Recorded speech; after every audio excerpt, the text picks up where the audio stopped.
శ్రీమాత్రే నమః. అందరికీ శుభోదయం అండి. శుభోదయం అని అలవాటైపోయింది. శుభ సాయంత్రం. చెప్పా కదా, మార్నింగ్ అప్పుడు కొంచెం బిజీగా ఉండి నాకు పొద్దునప్పుడు చేయడం కుదరడం లేదు అని. ఇంకేంటండి, అందరూ ఏం చేస్తున్నారు ఏంటి? కాఫీ టీలు అందరూ తాగేశారా? కొంతమంది నన్ను ఈ మధ్య అడుగుతున్నారు, మీరు బొట్టు పెట్టుకోవట్లేదేంటి, కుంకుమ బొట్టు పెట్టుకోవట్లేదేంటి అంటున్నారు. మార్నింగ్ చేసే వీడియోలో అయితే పూజ చేసుకుని ఇదివరకు 8:30, 9కి వీడియో చేసేదాన్ని, బొట్టు ఉంటుంది. తర్వాత మళ్ళీ చేసే తర్వాత వీడియోస్లో ఉండదు. మార్నింగ్ వీడియోలో అయితే కుంకుమ బొట్టు కనపడుతూ ఉంటుంది. తర్వాత కొంచెం ఇదవుతుంది, లేకపోతే ఏ మొహం కడుక్కున్నా తర్వాత ఉండదు కదా. ఈ 10 రోజులు పోతే, శివరాత్రి వెళ్ళిపోతే మళ్ళీ సాయంత్రం కూడా స్నానం అది చేస్తాం. ఇప్పుడు ఓకే, సాయంత్రం అప్పుడు కాళ్ళు చేతులు కడుక్కోవడమే జరుగుతుంది, చలి ఎక్కువగా ఉంటుందని. అది సంగతి అండి. ఇంకేంటి, అయితే ఈరోజు రక్త సంబంధాల గురించి చెప్తాను మీకు. రక్త సంబంధాలంటే, రక్త సంబంధీకులు ఉన్నారనుకోండి, చాలా కుటుంబాల్లో ఓ మాట అనుకున్నా, ఒకళ్ళనొకళ్ళు తిట్టుకున్నా, పరుషంగా మాట్లాడినా, లేకపోతే మొహం మీద అనుకోపోయినా పరోక్షంలో బాగా దగ్గర వాళ్ళ దగ్గర అన్న మాటలు పడక, అన్న చెల్లెళ్ళు అవనివ్వండి, అన్న తమ్ముళ్ళు అవనివ్వండి, అన్నగారు చెల్లెలు అవనివ్వండి, అక్క తమ్ముడు అవనివ్వండి, ఎవరు అవనివ్వండి, ఏ బంధుత్వం అయినా ఆ తోబుట్టువుల్లో మళ్ళీ వాళ్ళు మర్చిపోతారు. వాళ్ళంత రక్త సంబంధం ఇంకెవరికి లేదేమో, ప్రేమలు లేవేమో అన్నట్టు మాట్లాడుకుంటారు. అదే బయట నుంచి వచ్చిన కోడళ్ళు కానీ, ఎవరైనా అల్లుళ్ళు అవనివ్వండి, కోడళ్ళు అవనివ్వండి, వాళ్ళతో మాట తేడా వచ్చిందనుకోండి, ఏదో గర్భశత్రువుల్లా ఉంటారు. ఏదో బాగుండక పైకి మాట్లాడినా ఉండరు. అంతకితం వాళ్ళతో ఎంత అపేక్షంగా ఉన్నది, వాళ్ళు వీళ్ళకి ఎంత మంచిగా వీళ్ళతో ఉన్నది, అవేం గుర్తుండవు. అన్ని చోట్ల వదిన గారులను అనేస్తారు, ఆడపడుచులను అనేస్తారు తొందరగా. వదిన గారు, అన్నగారు మంచిగా ఉంటాడు, వదిన గారు ఉంటుందా, మన ఇంటిదా వదినగా అంటారు. కానీ కొన్ని చోట్ల వదిన గారులు మంచిగా ఉంటారండి. ఇంకా అన్నగారులే ఏం పెడతావులే, ఏం పెట్టక్కర్లేదు చాలు అంటారు, వాళ్ళకే బోల్డ్ ఉందంటారు. లేకపోతే ఇంకోటి అంటారు, వదిన గారులే తప్పు, ఆడబడుచులకు మనం పెట్టాలి చెయ్యాలి అని పెద్ద మనసు చేసుకుని ఉంటారు. అలాగే అభిమానంగా కూడా ఉంటారు. కానీ అవి ఎవరికి గుర్తుండవు. ఈ అన్నగారు ఇలా మాట్లాడినా, ఎలా మాట్లాడినా కొంతమంది లకార ముకారాలతో తిడతారు. అది అలా తిట్టినట్టు వాళ్ళకి తెలుసు, తిట్టించుకున్న వాళ్ళకి తెలుసు. అయినా కూడా వాళ్ళది రక్త సంబంధం అన్నమాట. అందుకని రక్త సంబంధానికి అందరూ విలువ ఇవ్వాలి. మిగతా బయట ఇంటి నుంచి వచ్చిన ఆడపిల్లల ప్రేమ అభిమానాలకి విలువ ఇవ్వకూడదు. ఓకే, మంచిదే కదా, అందరూ కూడా అలాగే ఉండండి, రక్త సంబంధీకులకి విలువ ఇవ్వండి, మిగతా వాళ్ళకి ఇవ్వకండి. మనకి విలువ ఇవ్వాలన్నా, మన మీద ప్రేమ ఉండాలన్నా ఏ రక్త సంబంధం అక్కర్లేదండి. మన మీద అభిమానం ఉంటే చాలు. ఎంతోమంది మనం ఒక రోజు కనపడిపోయినా, 2 రోజులు కనపడిపోయినా, అయ్యో మీరు కనపడలేదే అని ఆపేక్షగా అడుగుతారు. లేదా ఇప్పుడు ఈ వీడియో చేస్తున్నాను చెప్తే, విజయ్ గారు మీరు కనపడలేదు, మీరు కనపడి వీడియో చేస్తే బాగుంటుంది, మిమ్మల్ని చూడపోతే ఎలా ఉందంటారు.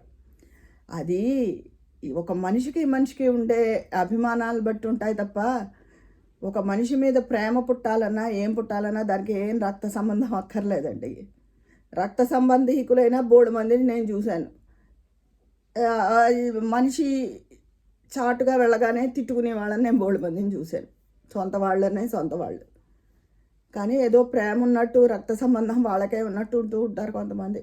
మనం ఏం చేయలేం కదా దానికి. అందుకని ఎవరి లిమిట్స్లో వాళ్ళు ఉంటే బెస్ట్.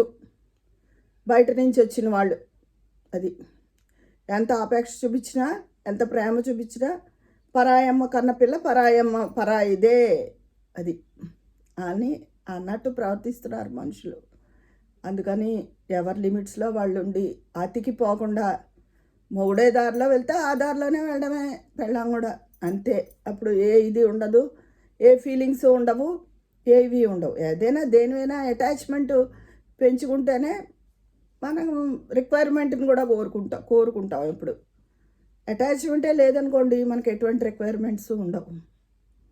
అంతే కదా. అప్పుడు ఏమైనా ఉంటే రక్త సంబంధీకుల మధ్యన ఉంటాయి, మామూలు బయట వాళ్ళ మధ్యన, మిగతా బంధుత్వాల పట్ల ఉండవు. అది ఇంకేంటి అసలు చాలామందికి అప్పచెల్లెళ్ళు వాళ్ళు కూడా ఎక్కువ మంది ఉంటారు. అలాంటి వాళ్ళు అసలు మిగతా వాళ్ళని పట్టించుకోరు. వాళ్ళ హడావిడిలో వాళ్ళు ఉంటారు. అది చాలా బెస్ట్. అక్క చెల్లెళ్ళు ఎక్కువ ఉన్నవాళ్ళు అలా హడావిడిలో ఉంటారు. అదో హడావిడి.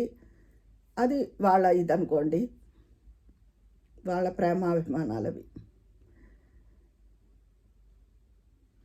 ఎవరైనా ఏదైనా ఒక మాట ఎవరినైనా అనడానికైనా చెప్పడానికైనా మొహమాట పడిపోతాం. అలా మొహమాట పడిపోకుండా కుండబద్దలు కొట్టినట్టు మాట చెప్పేస్తున్నారు మొహాల మీద. అది మనం నేర్చుకోవాలి. నిర్మోహమాటత్వం ఉంటే మంచిది చాలా, ఎప్పుడు కూడా అదే బెస్ట్. అందుకే అంటారు అంచె నిష్ఠూరం కన్నా ఆది నిష్ఠూరం మేలు అని చెప్పి. తర్వాత ఎప్పుడో అన్నీ అయిపోయాక బాధపడే కన్నా ముందే చెప్పేస్తే ఏది నచ్చదో అది బెస్ట్. అంతే కదా, మీరేమంటారు? మీ అభిప్రాయం అంతే. సుధగారు అయితే ఫస్ట్ అవును కరెక్ట్ బాగా చెప్పారంటారు ఆవిడ అనుభవాల రీత్యా. అది అందుకని లోకల్లో రకరకాల మనుషులు, రకరకాల ఇవులు. అది మనుషులకి ఇచ్చే గౌరవం, మనుషులకి ఇచ్చే ఆపేక్ష కన్నా ఎక్కువ మాట తేడా రక్త సంబంధీకుల మధ్యన వచ్చినా చీచా అనుకున్నా, చెప్పాక లకార ముకారాలతో తిట్టుకున్నా కూడా రక్త సంబంధమే. బయట వాళ్ళతో మామూలు మాట తేడా వచ్చినా కూడా బయట వాళ్ళే. అలా ఉంటున్నారు జనాలు ఏంటో. అయినా ఈ మధ్య రక్త సంబంధాలు కూడా ఉండడం లేదు. కొంతమంది ఆస్తులు చెప్పాక ఆస్తులు విలువలు ఎక్కువైపోయి ఒకళ్ళనొకళ్ళు అన్నగారు చెల్లెలు అన్నగారులను చంపేద్దామని చూసింది ఆ మధ్య. అంత అన్నగారులు కలిసి చెల్లెల్నే చంపేశారో ఏదో జరిగింది ఆ మధ్య ఈ ఆస్తుల పంపకాల విషయంలోనే. డబ్బుకు విలువ పెరిగాక ఆ రక్త సంబంధాలు నిలబడట్లేదులేండి. డబ్బే నిలబడుతోంది అన్ని చోట్ల. చంపేసుకుంటున్నారు. కాకపోతే ఈ చంపేసుకుని ప్రతి చోట వాళ్ళు దొరుకుతాము, మనం తర్వాత మన జీవితం జైలు వెనకాలే అన్నది మాత్రం మర్చిపోతున్నారు అందరూ. అది ఒక దారుణం. కొంతమంది మాత్రం అన్నదమ్ములు వాళ్ళు, వదినగారులు, ఆడపడుచులు అందరూ ఒక చోటే ఇల్లు కట్టుకుని రిటైర్ అయిపోయాక మనకెవరు తోడుంటారు, అందరూ ఒక చోట ఉండాలి అని చాలామంది హైదరాబాద్లో సెటిల్ అయిన వాళ్ళు ఉన్నారు. ఎందుకంటే పిల్లలంతా ఫారెన్లోనూ వాటిల్లోనూ ఉండి వెంటనే రాలేరు కదా. వీళ్ళే ఒకళ్ళకొకళ్ళు గ్రూప్ హౌస్లా కట్టుకుని అభిమానంగా ఉండేవాళ్ళు ఉన్నారు. అలా రకరకాల మనుషులు స్వభావాన్ని ఎప్పుడూ కండి ఇది అని అంచనా వేయలేము మనం. ఎందుకంటే మనిషి మనసు చాలా లోతైంది. అది ఎవరికి తెలియదు. అయ్యో తెలుసు వాళ్ళని అర్థం చేసుకున్నాం, వాళ్ళు ఇలాగా అనుకుంటాం బోళా మనుషులు అని. అలా ఏం లేదు. ఎవరిని ఎవ్వరూ అర్థం చేసుకోలేరండి. అర్థం చేసుకోవడం చాలా కష్టం. వాళ్ళు అర్థమైంది, వాళ్ళ స్వభావం ఇది అనుకుంటాం. అలా ఏం ఉండదు. రకరకాల మనుషులు, రకరకాల స్వభావాలు. ఒక తల్లికి పుట్టిన పిల్లలే ఒకలా ఉండరు అందరూ. అలాంటిది వేరు వేరు ఇళ్ళ నుంచి వచ్చిన వాళ్ళు ఒకలా ఎలా ఉంటారు? ఉండరు కదా. అంతే, ఇంకా ఎవరిని ఎవరు మార్చలేరు అంతే. కాకపోతే కొంతమందికి ఎక్కువ కలుస్తుంది. ఎందుకంటే అక్కడ ధర్మం, సహనం, మంచితనం అనే లక్షణాలు కొన్ని కామన్గా ఉంటాయి ఎవరికైనా. అలాంటి వాళ్ళకి మాత్రం కొంత కలుస్తుంది ఎప్పుడు కూడా. అది ఇదండి ఈరోజు నేను చెప్పిన విషయాలు. మీ కూడా ఇలా నాకు అనిపించినట్టు మీకు కూడా అనిపించిందా? ఇది ఏ ఒక్కరికో చెందింది కాదు. మొత్తం మీద చాలామంది విషయాలు విన్నాక చూశాక కుటుంబాల్లోవి చెప్పిన విషయం. మీ అభిప్రాయాలు కూడా కామెంట్ బాక్స్లో తెలియజేసేయండి. మరి అక్కడ మాట్లాడుకుందామా? ఉంటాను. మీ స్నేహితురాలు విజయ పన్నాల.